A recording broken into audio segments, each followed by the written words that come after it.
रामलला के दर्शनार्थियों की संख्या अभूतपूर्व रूप से बढ़ी हुई है। दसियों लाख लोग नियमित अयोध्या में रामलला के दर्शन कर रहे हैं। उसके कारण से अयोध्या वासियों को लेकर कुछ ट्रैफिक चैलेंजेस थे, जिसको लेकर जिला प्रशासन से वार्ता हुई। आदरणीय जिलाधिकारी पुलिस अधीक्षक महोदय से इस संदर्भ में वार्ता हुई और उसमें कुछ समाधान निकाले गए हैं।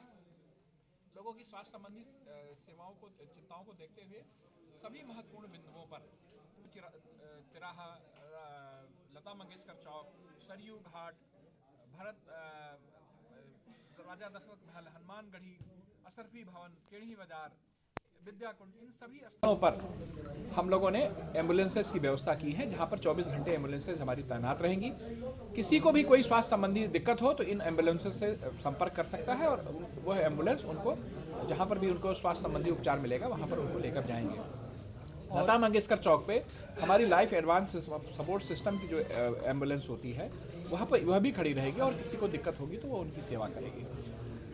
अयोध्या नगर में जो विभिन्न कट हैं, जो बैरिकेडिंग को बंद करके रखा, जो दाएं से बाएं नहीं जा सकता, बाएं से दाएं नहीं जाया जा सकता है, इन सभी कट पे, वो चाहे प्रमोद वन का है, चाहे पोस्ट ऑफिस का है, चाहे देवकाली का है, चाहे तुलसी उद्यान का है, इन सभी कट पे 15 से 20 मिनट के अंतराल पे अयोध्या नगर के वासियों को उनका आधार कार्ड देखने के बाद उनको दाएं से बाएं, बाएं से दाएं आने जाने दिया जाएगा। एक टाइम इंटरवल फिक्स करके उनको इधर उधर पार कराया जाएगा।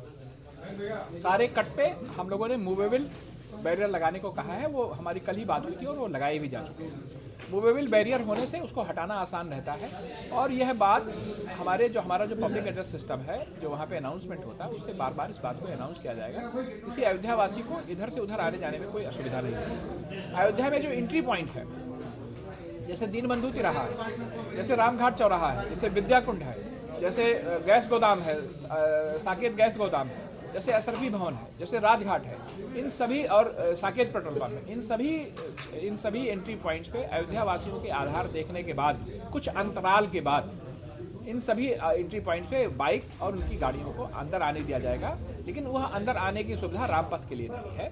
वह जहाँ पे गलियों में उनका घर होगा वहाँ तक उनको जाने दिया जाएगा। इन केस मान लीजिए कोई गोंडा बस्ती से आ रहा है और उसको जाना है रामपथ की दूसरी तरफ, तो उसे फिर उदया से घूम के गैस गोदाम वाला रास्ता ही अपनाना पड़ेगा, क्योंकि रामपथ पे जिस तरह की भीड़ है उस तरह से लोगों को इधर उधर आना जाना संभव नहीं है। ये सारी बातें हमारे पब्लिक एड्रेस सिस्टम से समय समय पर अनाउंस करती जाती रहेंगी। पुलिस वालों से भी कहा गया है कि लोगों के साथ संवेदना के साथ और मानवीय व्यवहार करते हैं अयोध्या वासियों की आवश्यकताओं को देखते हुए उनको इधर से उधर कराया जाए। हमारे महानगर के वासियों ने अभूतपूर्व उदारता का परिचय देते हुए और बड़े हृदय का परिचय देते हुए 1 महीने से लगातार तकलीफें सहते हुए हमारे आराध्य रामलला के दर्शन करने आने वाले यात्रियों का न सिर्फ स्वागत किया है, बल्कि कष्ट सहकर उनको आगे बढ़कर उनका स्वागत किया है।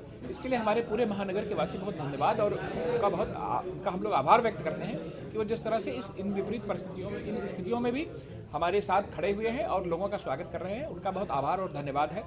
मुझे लगता है कि महाशिवरात्रि के बाद जब स्थितियाँ ट्रैफिक की थोड़ा कंट्रोल होंगी, यात्रियों का आवागमन थोड़ा कम होगा, तो यहाँ पर फिर से वो जो ट्रैफिक के रिस्ट्रिक्शन थे वो सारे हटा लिए जाएंगे और आवागमन पूर्व की भांति सुनिश्चित कर दिया जाएगा। आज जो वार्ता हुई है, इस क्रम में लोगों को यह आश्वस्त किया जा रहा है कि लोगों को आवागमन के लिए जितना न्यूनतम कष्ट उठाना पड़े उसकी पूरी व्यवस्था की गई है। इसके बाद भी अगर कोई चैलेंजेस आता है तो उसको भी वार्ता करेंगे। देखिए, मैंने अपना व्यक्तिगत नंबर भी दे रखा है और मेरे जितने सहयोगी मेरे सहयोगी स्टाफ हैं उनका भी नंबर दे रखा है। किसी को भी अयोध्या नगर के रहने वाले किसी भी व्यक्ति को कोई भी मेडिकल से संबंधित, शिक्षा से संबंधित कोई भी इमरजेंसी है तो मुझसे सीधे संपर्क कर सकता है और उसका आवागमन कौन निश्चित करेगा? किसी को उम्मीद थी क्या कि पूर्णिमा के बाद इतनी भीड़ बढ़ेगी? किसी को उम्मीद थी कि मौनी अमावस्या के बाद इतनी भीड़ बढ़ेगी? ये निर्णय पहले होना चाहिए। ये मेला अपने आप में अप्रत्याशित है। हर बार मेला होता था कि भाई मौनी अमावस्या के 2-4 दिन बाद ये मेला खत्म हो जाएगा, लेकिन मेला अभी भी चल रहा है और इस बात की भी कोई गारंटी नहीं कि 26 मार्च शिवरात्रि के बाद ये मेला खत्म हो जाएगा। कई बार आपने देखिए, हमने कई बार वार्ता की है, हर बार हमारी वार्ता होती रही और हर वार्ता में कुछ ना कुछ सहूलियत मैं अयोध्या नगर के लोगों के लिए हर बार उपलब्ध कराता रहा हूं। बीडी द्विवेदी के देहांत के बाद ऐसा निर्णय लिया गया। देखिए, वो एक दुर्भाग्यपूर्ण बात थी, उसमें नहीं होना चाहिए। लेकिन आप हमारे प्रयासों की लगातार निरंतरता पे आप उससे इनकार नहीं कर सकते। मैं उसको लगातार सोशल मीडिया पे शेयर भी करता रहा हूँ और आप विश्वास नहीं करोगे, मेरा एक ऑफिस के लोग बैठ के दिन भर अयोध्या में शादियाँ कैसे हों, उनकी गाड़ियाँ कैसे हैं, इसको सुनिश्चित कराते हैं और आप भी मतलब जिला प्रशासन की जो स्थितियाँ उसको भी समझने का प्रयास करें। 10 लाख लोगों को रोज बिना किसी विशेष असुविधा के दर्शन कराना भी अपने आप में एक चैलेंज है। वो लोग उसको भी कर रहे हैं और अयोध्या नगर के लोगों को कोई असुविधा न हो इसका हम लोग इससे समझने का भी प्रयास कर रहे हैं।